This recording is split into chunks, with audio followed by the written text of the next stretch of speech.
नमस्कार दोस्तों, आप सभी का स्वागत है हमारे YouTube चैनल मान्या लाल किताब रेमेडीज में।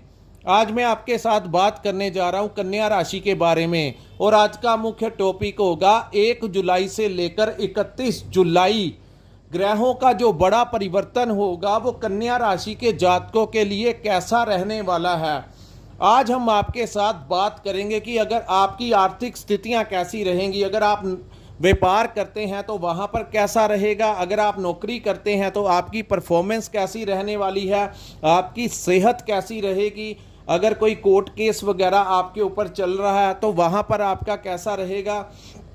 इस समय आपके पारिवारिक जीवन के ऊपर, आपके पार्टनरशिप के बारे में, आप अगर विदेश में रहते हैं या विदेश जाना चाहते हैं तो आपके हर एक पहलू के ऊपर, हर पक्ष के ऊपर आज मैं डिटेल में आपके साथ बात करने जा रहा हूं। सो दोस्तों, ये जो वीडियो है ये बड़ी कठिन परिश्रम के बावजूद ही हम अपलोड करते हैं।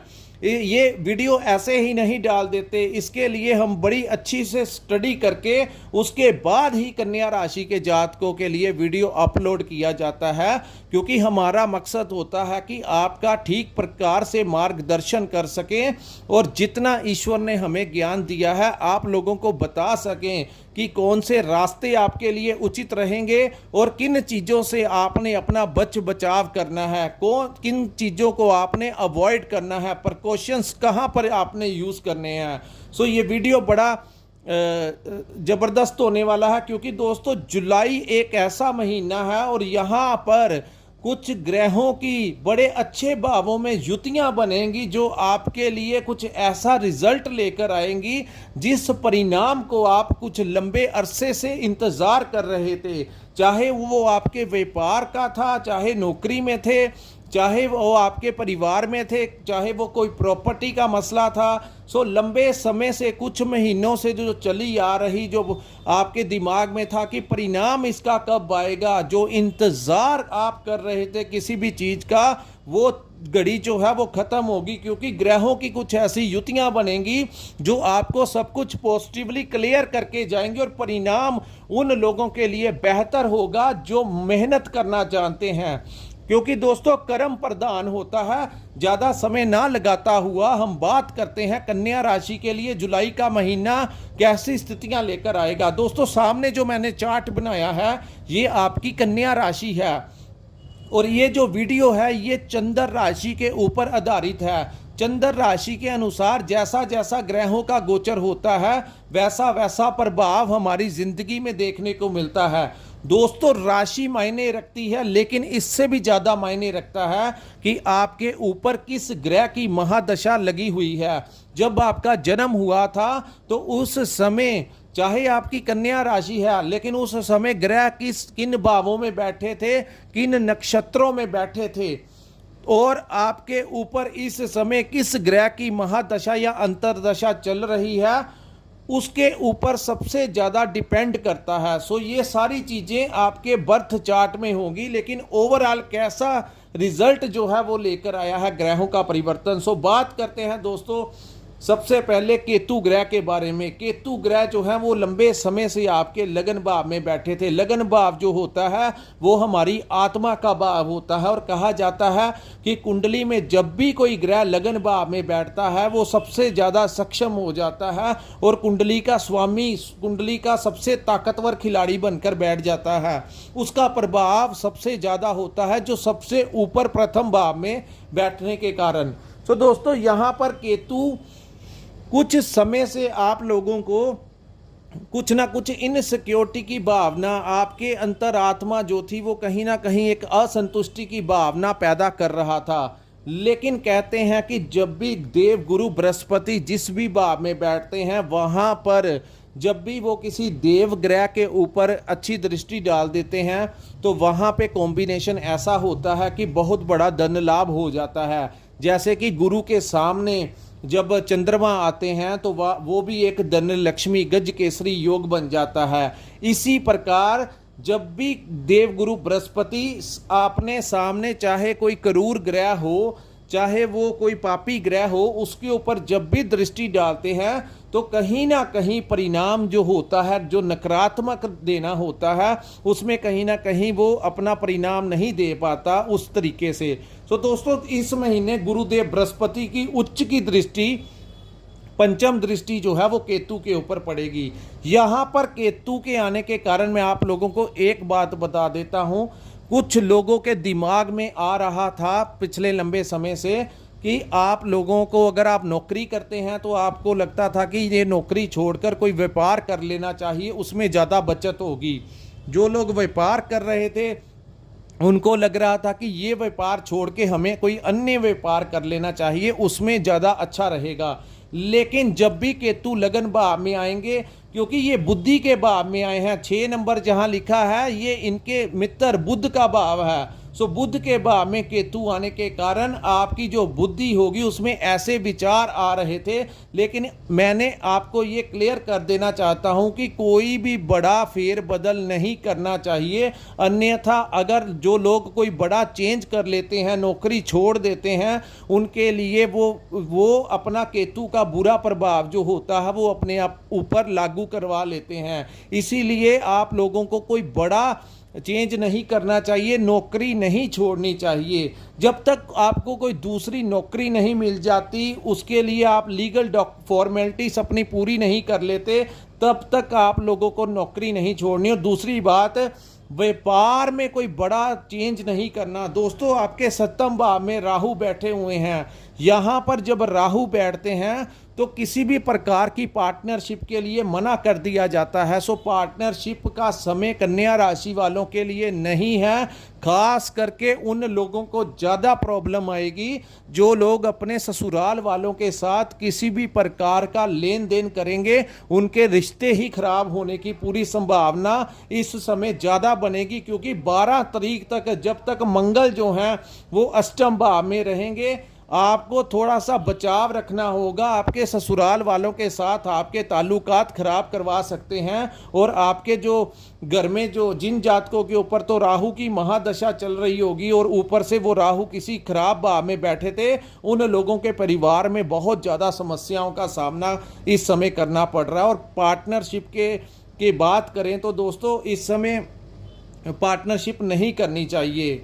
इसी प्रकार हम बात करते हैं, छठे भाव में शनि देव बैठे हुए हैं। तो शनि देव छठे भाव में बैठे हैं और ये 29 जून को वक्री अवस्था में आ गए हैं। सो यहाँ पर मैं खास करके सावधान उन लोगों को करूँगा जो स्टूडेंट्स हैं। सो दोस्तों शनि वक्री होने के कारण स्टूडेंट्स के लिए जो समय होगा वो थोड़ा सा कठिन रहने वाला है। क्योंकि वहाँ पर आपका जो बुद्धि और दिमाग का इस्तेमाल आपने करना है, उसमें कहीं ना कहीं आपको कमी दिखती हुई दिखाई देगी। और व्यापारियों के लिए भी बात करेंगे तो वहाँ पर भी अपने प्लानिंग जो आप करके चल रहे थे, अचानक से आपको लगेगा कि आपका दिमाग जो है उतना एक्टिव नहीं हो रहा।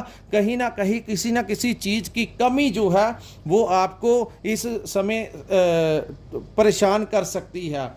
दोस्तों ये शनि छठे भाव में वक्री हुए हैं। कुछ लोगों को पुराना कोई कोर्ट केस चल रहा था वो इस महीने उजागर हो सकता है, यानी कि आप लोगों को उसका समन आ सकता है जिनके ऊपर पहले से ही कोई पुराना कोर्ट केस चल रहा था। हालांकि वहां पर फैसला जो है काफ़ी हद तक, क्योंकि सूर्य उच्च के हैं तो सूर्य देव के कारण ये पूरा महीना सूर्य देव दसम और एकादश भाव में बैठेंगे। और ये दोनों ही जगह सूर्य देव के लिए उच्च की होती हैं। सूर्य हमारे इमेज के, हमारी रेपुटेशन के, राज दरबार के कारक होते हैं। सो वहाँ से हमें लाभ दिला देते हैं। सो कोई समन आया भी तब भी कोई कोर्ट के तरफ से कोई ज़्यादा परेशानी वाला समय आपके लिए नहीं दिख रहा। यही मैं बात करूं, कोई छोटी मोटी हेल्थ में आपको दिक्कत आ सकती है। सो आप अपनी सेहत का ध्यान रखिए, क्योंकि छठे भाव जो होता है, छठा भाव 3 चीज़ों को रिप्रेजेंट करता है, रोग, कर्ज और शत्रु। और वहाँ पर शनि देव वक्री अवस्था में आने के कारण आपके समक्ष अगर आप व्यापार करते हैं तो आपको लगेगा कि कंपटीशन बहुत ज़्यादा बढ़ गया है। आपको आपके सामने जो राइवल्स होंगे, राइवल्स होता है जो शत्रु होंगे, जो आपके बिल्कुल समक्ष आपके कॉम्पिटिटर्स होंगे, जिनके कारण थोड़ा सा स्ट्रेस का, हालांकि वो आपका कुछ नहीं बिगाड़ पाएंगे। छठे भाव में शनि चाहे वक्री अवस्था में आ जाए, चाहे मार्गी अवस्था में आ जाएं, छठे भाव में शनि जब तक रहते हैं तब तक उस इंसान का कोई कुछ नहीं बिगाड़ पाता। हालांकि थोड़ा सा समय जो है वो थोड़ा सा कठिन रहने वाला है, लेकिन वो कठिन कुछ ना कुछ एक्सपीरियंस आप लोगों को देकर जाएगा। सो ज़्यादा घबराने की ज़रूरत नहीं है और डरने की, भय खाने की ज़रूरत नहीं है। जो हो रहा है उसे फेस करना सीखिए। ये भी ज़िंदगी का एक ऐसा समय है जो आपको कुछ ना कुछ सीख देकर जाएगा। सो ईमानदारी से आगे बढ़िए, डरना नहीं है। जो होगा वो शनिदेव खुद ही आगे आपके सामने लेकर आएंगे और खुद ही सब कुछ समेट देंगे। सो एक ऐसी स्थितियां बनेंगी जो लोग नहीं घबराएंगे उनके लिए ज़्यादा बेनिफिट होगा। अब हम बात करेंगे सप्तम भाव में राहु के विराजमान होने के कारण। 7th हाउस जो होता है दोस्तों, ये हमारे परिवार का भाव होता है, पार्टनर का भाव होता है। सो यहाँ पर आप लोगों को, जैसा कि मैंने वीडियो में कहा, किसी को कन्या राशि के जातकों को खास कहा जाता है कि किसी के साथ पार्टनरशिप में काम शुरू ना कीजिए और यहाँ तक ज़्यादा ध्यान रखिए कहीं वो आपके ससुराल वाले ना हो, अन्यथा आपके रिश्ते जो हैं वो ख़राब हो सकते हैं। और यही प्रॉब्लम, अगर आपका कोई दोस्त मित्र आपको कहे कि पैसे लगाओ और आपके पैसे डबल हो जाएंगे, या शेयर मार्केट में या किसी भी प्रकार में इन्वेस्टमेंट करने के लिए बोलें, तो इस समय थोड़ा सा बच के रहना। किसी के द्वारा दी गई एडवाइस के कारण कोई बड़ी इन्वेस्टमेंट मत कर देना। अपने दिमाग से आप कर सकते हैं, लेकिन अगर कोई आपको पार्टनर कहे कि इन्वेस्टमेंट करने के लिए, तो आपने थोड़ा सा ध्यान रखना है, वो आपके लिए अच्छा नहीं होगा। आपके परिवार में भी थोड़ी सी प्रॉब्लम रह सकती है, क्योंकि सप्तम भाव में कोई अच्छा ग्रह बैठा हो तो ठीक है, लेकिन जब भी राहु जैसा ग्रह सप्तम भाव में बैठता है तो वहाँ पर अपने पार्टनर के साथ कुछ ना कुछ अनबन, चाहे ईगो की प्रॉब्लम हो, चाहे कुछ भी हो, लेकिन कुछ ना कुछ अनबन जो है वो करवाता है। और यहाँ पर आप लोगों को एक खास लाभ मिल सकता है। जो लोग इंपोर्ट एक्सपोर्ट का काम करते हैं, कंसल्टेंसी के ज़रिए पैसे कमाते हैं, उन लोगों को मार्केटिंग का काम करते हैं, जो लोग जो काम करते हैं सोशल मीडिया का काम करते हैं, उन लोगों को राहु यहाँ पर बैठकर काम, मल्टीनेशनल कंपनी में जो लोग काम करते हैं उनके लिए आमदन जो है वो बहुत अच्छी रहेगी। नो डाउट राहु हर चीज़ के दो पहलू होते हैं। जो नेगेटिव था वो भी मैंने आपको बता दिया, जो पॉजिटिव है वो भी मैंने आपको बता दिया कि पैसों की वजह से यात्राएं करवा सकता है, यात्रा के माध्यम से आपको लाभ दिला सकते हैं। दूसरी बात, इंपोर्ट एक्सपोर्ट का जो काम है उसमें आपको लाभ दिला सकते हैं। कहीं पुराना इन्वेस्टमेंट किया हुआ है शेयर मार्केट में, अचानक से उसके दाम बढ़ाकर आपको फ़ायदा दिला सकते हैं। तो ये जो प्रॉफिट है ये आप लोगों को होगा। और नौकरी करने वालों के लिए भी यहाँ पर बहुत अच्छा रहेगा, क्योंकि नौकरी में सिर्फ आपने ये ध्यान रखना है कि सीनियर्स के साथ किसी भी प्रकार की बहस नहीं करनी। अगर ऐसा इन्वायरमेंट होता है, वैसा तो सूर्य और शनि देव की सपोर्ट रहेगी, लेकिन शनि वक्री होने के कारण कहीं ना कहीं थोड़ा बहुत डिपार्टमेंट का आपको प्रेशर रह सकता है। सो उस प्रेशर से आपने घबराना नहीं है। ये टेम्परेरी सिचुएशंस क्रिएट हुई हैं जो आगे चलकर आप हैंडल हो जाएंगी, सब कुछ आपके फेवर में होना शुरू हो जाएगा। अब हम बात करते हैं दोस्तों, प्रथम 12 दिन मंगल जो हैं वो आपके अष्टम भाव में गोचर करेंगे। हालांकि वो मेष राशि का गोचर रहेगा। 12 तारीख के पश्चात मंगल देव जो हैं वो निकल के यहाँ से भाग्य भाव में आ जाएंगे। जब तक मंगल जो है 12वें भाव में रहेंगे, आपको ससुराल वालों से रिलेशन खराब नहीं करने, क्योंकि बहुत ज़्यादा चांसेस बनेंगे रिलेशन ख़राब करने के।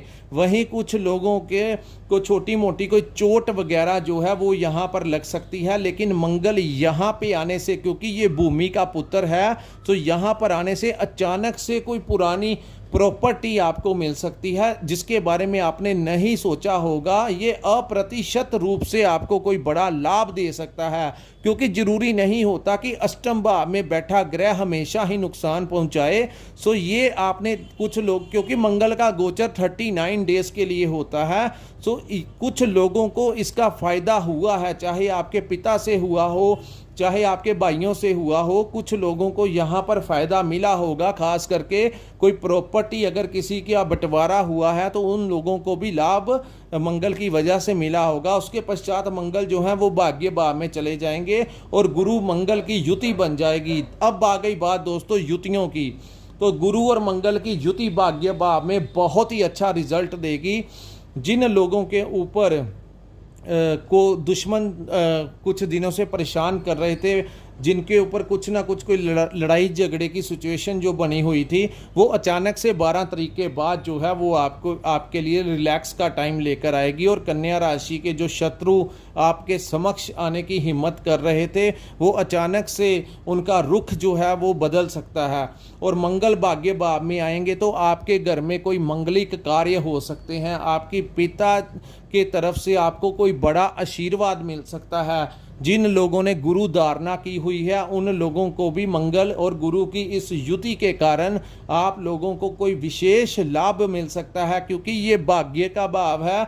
सो भाग्य में मजबूती के साथ दोनों ग्रहों का बैठना कहीं ना कहीं आपके भाग्य को मजबूत करेगा। और 39 दिन के लिए मंगल जो है आपके भाग्य भाव में बैठकर आपके भाइयों से आपको लाभ दिला सकते हैं, आपके दोस्तों मित्रों से आपको इस समय कोई बड़ा लाभ जो है वो मंगल और गुरु की इस युति के कारण बनेगा। सो आप देखेंगे कि जिन कार्यों को आप लंबे समय से प्रतीक्षा कर रहे थे, इस युति के कारण वो कार्य जो है उसका रिजल्ट पॉजिटिवली आपके सामने आ सकता है। जो लोग कठिन कोई परिश्रम कर रहे थे और इंतज़ार कर रहे थे अपनी सफलता की, तो इस महीने उनको सफलता की कोई गुड न्यूज़ मिल सकती है, या कुछ ऐसा हलचल हो सकता है जिससे आपको लगेगा कि जो मैं काम कर रहा हूँ इसी में आगे बढ़ूंगा तो मैं किसी ना किसी मंजिल पे पहुंच जाऊंगा, क्योंकि कोई बड़ा लाभ कुछ ना कुछ ये युति देकर ही जाएगी आप लोगों को।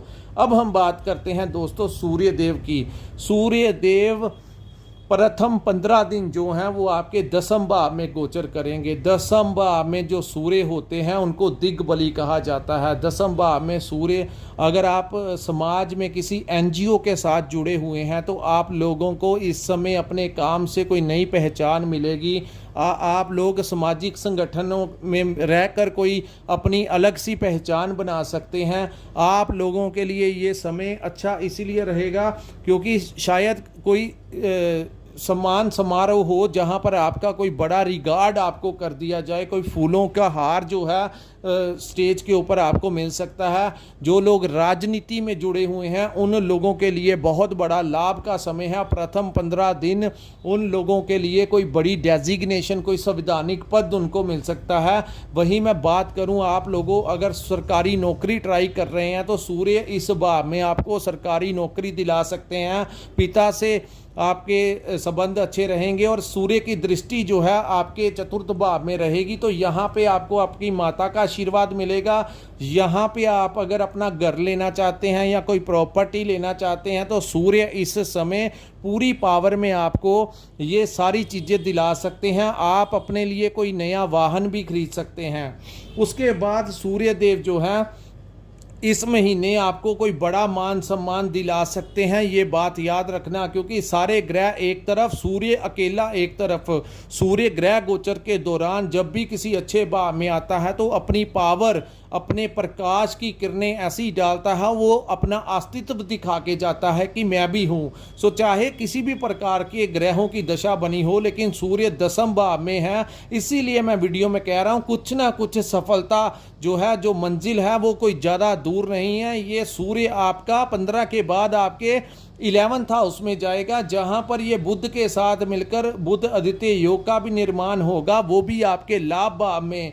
सो दोस्तों वहां पर बुध और शुक्र की भी युति बनेगी इस महीने। सो शुक्र बुध की युति को महालक्ष्मी योग का कहते हैं, सूर्य बुध की युति को बुध आदित्य योग कहते हैं। इसी प्रकार आप लोगों को इस महीने व्यापार में या आपका अगर आप नौकरी करते हैं तो आप लोगों को विशेष लाभ पिछले कुछ महीनों से जो 12 तारीख के बाद, ये बात याद रखना 12 तारीख को, क्योंकि मंगल भी निकल जाएंगे अष्टम भाव से। सो सारे ग्रह जो हैं वो आपकी फेवर में तकरीबन आ जाएंगे। सो आपको कोई जो 3, 4, 5 महीने से जो प्रॉफिट नहीं हुआ वो जुलाई का महीना, ये मैं आपको बता देता हूँ, ये आप देख लेना, कुछ ना कुछ हलचल होगी। बंद पड़ा हुआ काम भी लोगों का चलने लग पड़ेगा। किस्मत का भरपूर साथ जो है वो आप लोगों को ये समा देगा। उसके बाद ये ग्रह जो है 11th हाउस में चले जाएंगे, वहां पर सूर्यदेव और स्ट्रॉन्ग हो जाएंगे। फिर 15 के बाद यहाँ की जो सूर्य देव की दृष्टि होगी वो आपके पंचम भाव में पड़ेगी। सो जहाँ से आप लोगों को अगर शादी हो गई है तो कुछ लोगों को संतान प्राप्ति के योग बनेंगे। यहाँ से स्टूडेंट्स के लिए सूर्य देव की कृपा से कुछ ना कुछ फायदा सूर्य देव देकर जाएंगे, क्योंकि उनकी सप्तम दृष्टि जो है वो पंचम भाव में पड़ने से करियर और अपॉर्चुनिटीज, सूर्य मैंने जैसा बोला सूर्य शुक्र और बुध इनकी जो दृष्टियां पड़ेंगी यहाँ पर, तो दोस्तों पंचम भाव जो होता है वो हमारे करियर का भी भाव होता है। सो करियर को लेकर नए नए अवसर आएंगे जिनसे आप अपना लाभ प्राप्त कर सकते हैं। उसके बाद में आपको पंचम भाव जो होता है सुखों का भी भाव होता है। सो सुखों में वृद्धि जो है वो करके जाएंगे। सिर्फ आपके अगर कोई दिक्कत ज़्यादा आई तो वो वही होगी जो आपके परिवार में राहु के इंटरफेरेंस से जो क्लेश रह सकता है अपने पार्टनर के साथ, उससे ज़्यादा कुंडली में कोई ज़्यादा बड़ा इशू नहीं रहेगा।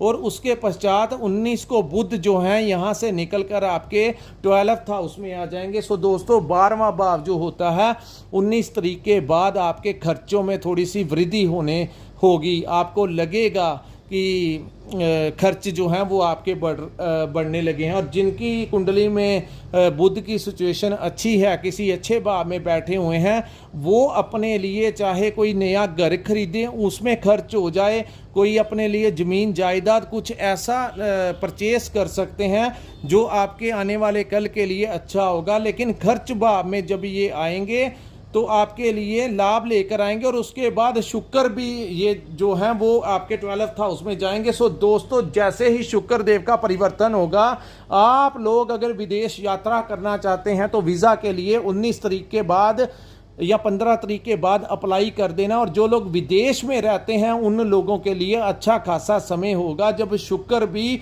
12वें भाव में आ जाएंगे और आपको उच्च का रिजल्ट यहाँ पे मिलेगा। सो विदेश जाना चाहते हैं तो इस समय आप अप्लाई कर सकते हैं, आपको वीज़ा मिलने के चांसेस जो हैं वो बढ़ रहे हैं। जो लोग विदेश में रह रहे हैं उनको लाभ मिलेगा। जैसे ही शुक्र यहाँ पे जाएंगे तो इंपोर्ट एक्सपोर्ट के काम करने वालों के लिए लाइन लग जाएगी और खुला पैसा आपके पास आएगा। अप्रतिशत रूप से लाभ जो है शुक्र यहाँ पर बैठकर आपको देंगे। सो कुल मिलाकर देखा जाए तो दोस्तों जुलाई महीना, चाहे आप मेरी पिछली वीडियो निकाल के देख लेना, लेकिन इस महीने जो होने वाला है वो आपके लिए बहुत समय के पश्चात आएगा। सो आपको हाथों पे हाथ रख के रहने की ज़रूरत नहीं है।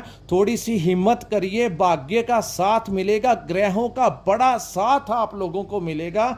और इस महीने थोड़ा सा आपको अपने हेल्थ के लिए थोड़ा सा अवेयर रहना, ज़्यादातर 12 तारीख तक, क्योंकि वहाँ पे मंगल जब तक अष्टम में रहेंगे, उसके पश्चात जब मंगल भी भाग्य में आ जाएंगे तो हेल्थ में थोड़ी सी अगर वक्री शनि होने की वजह से छोटी मोटी कोई प्रॉब्लम हुई वो वैसे ही छोटी मोटी दवाई खाने से ही ठीक हो जाएगी। सो कुल मिलाकर देखा जाए तो किसी वरदान से कम नहीं रहेगा कन्या राशि वालों के लिए जुलाई का महीना। सो आगे बढ़िए, मेहनत करिए, मंजिलों को प्राप्त करने के लिए ये समय ने आपके लिए घंटी बजा दी है और उसकी आवाज़ सुनिए। हमारी वीडियो बनाने का मकसद यही होता है, आप लोगों को बताना कि कौन सा समय आपके लिए क्या लेकर आया है, तो उस समय आप लोग आगे बढ़ें, बेफिक्र रहिए, किसी भी प्रकार से डरने की ज़रूरत नहीं है। बहुत सारे ग्रह आपका फेवर करेंगे। सो दोस्तों इस महीने आपकी यात्राएं होने के भी चांसेस बहुत ज़्यादा बढ़ेंगे। ये था कन्या राशि के लिए जुलाई का महीना कैसा रहेगा। आपको अगर हमारा वीडियो अच्छा लगा हो तो कृपया इस वीडियो को लाइक और सब्सक्राइब करना मत भूलिए। और जिन जातकों ने अपनी कुंडली का विश्लेषण करवाना होगा, स्क्रीन के ऊपर हमारा नंबर शो हो रहा है, वहां पर आप हमारे साथ संपर्क करके अपनी कुंडली का पूर्ण विश्लेषण करवा सकते हैं। सो दोस्तों यहीं पे हम अपनी वीडियो को विराम लगाते हैं। नमस्कार, जय माता दी।